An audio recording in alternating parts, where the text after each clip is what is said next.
Hello everyone and welcome back to another video from Finance and Crypto Guide. In this video, I'm going to show you how to download and install the Venmo app on your smartphone. So let's get started right away. First of all, if you're on iOS, then open up the iOS App Store. And if you're on Android, then open up the Google Play Store and then tap on the search box and search for Venmo. Now, after you start the search, from the search results, simply tap on the Venmo application, and then when you see the install button, you can go ahead and tap on it. It will then begin the download and installation of the Venmo application on your device.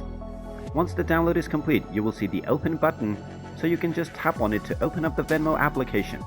And now you can start using the Venmo application on your smartphone.